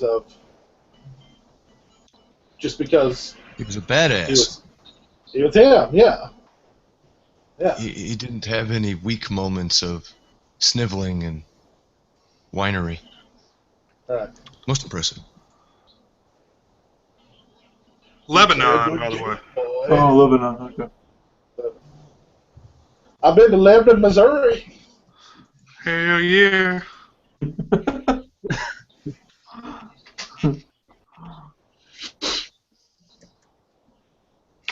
You know, this film doesn't feel like a California film either. No, it doesn't. It feels like Midwest or something to me. Illinois. It always felt like you know, East Coast, Northeast. Yeah, of me, yeah. Connecticut, you know, that area. That's what it More felt than like. West, for sure. Yeah. So now the brother's dead somehow. Reggie's alive. Right. So I don't know. And then in the sequel, he's like a sphere or something like that. And the tall Yeah, man's and then in the a parts. buried somewhere, or is he? No, he's not. I think the kid's even trying to figure out, wait a minute, you had a knife in your gut, and my brother was driving a car. What the fuck? Wait a minute. Wait. Last time I saw you, you were dead. But, you know, Reggie loves him. You know, Reggie's going to, you know, do the right thing. Take the kid under his wing. Teach him how Smoke to be some an weed ice with cream him, man. teach him how to play guitar. It'll be all good. Exactly. Exactly. Let's get weird. Michael Baldwin.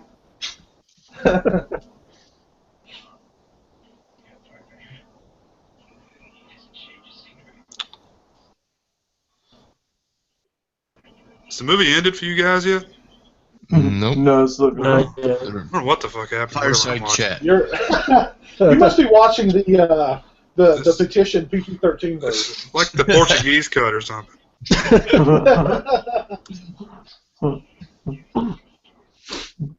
Well, it's understandable you wouldn't want to drop $99 on a used one of these. 99 big ones. We'll get you a brand new copy. Jesus. Is that one that out of print? I didn't think it was, but It is.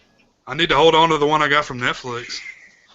I've got that It was one lost in the somewhere. mail. I've actually, So you owe I've us got that that. DVD. I don't know what happened. Fucking- yeah, I've got that MGM one somewhere, but I'm actually watching the Anchor Bay one. Oh, cool. Boy. Did any of you guys have that Sphere set that they put out in the UK a few years ago? No, that looks I'd like epic. that. I'd like that. No. I'd love to get it too. It's probably like $1 million by now. Probably. D.A. Coscarelli, that was the father. Mm. But did you notice at the end of it? Because, I mean, the movie took like 2 years to film. Like, the tall man looks a lot grayer there at the end with much shorter hair. Than he Yeah, did exactly. the rest of the film. Yeah. Angus Scrimm is the tall man. Mm-hmm.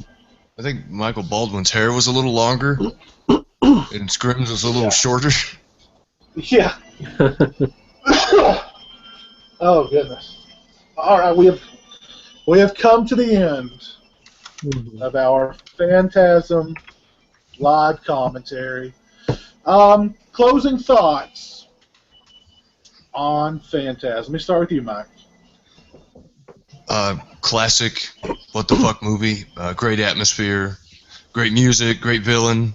I mean, very odd but interesting occurrences throughout. I think it's a great example of late '70s, early '80s horror, and I highly recommend it to anybody that's into some weird, horrific shit. You said it all right there. Anybody have anything to add to that? Oh yeah, it's one of those, you know, when people think horror, it's immediately like Halloween or The Exorcist or The Omen, you know, those types of movies. this is one that a lot of people know about, but it's more of, I feel like, is a cult classic. I mean, kind of. But yeah, definitely see it if you're a horror fan, at least once. Mm-hmm. Yeah. Definitely. Let's see what's going on in Sausage Factory Nation. DJ Donnelly tweets at us. He says, I'm about 20 minutes in, and I have no idea what the hell is going on. It's so weird. You're not alone. Phil tweets at us. He says, I did meet Angus Scrimm at Days of the Dead Indy 2015 at a VIP party. Nice. Along with Kane Hodder and Felissa Rose. Super nice guy. That wasn't that long ago. That wasn't that long ago. No. DJ, I know this was your first time watching the movie. I hope you enjoyed it with us. I'm glad you could watch your first time with us, and I hope you enjoyed the film. So. Yeah. Turn this thing off and watch the movie without us talking about dumb bullshit over it. No, this movie's not the same without us talking about Limp Bizkit, okay? So. Yeah. You're not going to get that in any other commentary. You just... No. You're really not. I guarantee you will not get one Limp Bizkit reference in any other Phantasm commentary, but right here on the Sausage Factory, you will get Limp Bizkit references. So. You want to find out where System of a Down is from? Sausage Factory. We'll give you that answer. Right here you go. Right here you go. Oh, Lord. Anybody have anything else they want to say in closing before we call it a night? Rest in peace. Yeah, R.I.P. Mr. Scream. Yes, Absolutely. Rest in peace, Angus Scrimm, the tall man. Absolutely. Yeah.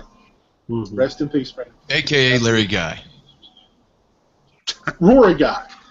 One's it Lawrence Rory Guy? Oh, okay, you're right. I think that's You his just phone, call him yeah. Larry. Angus is a much better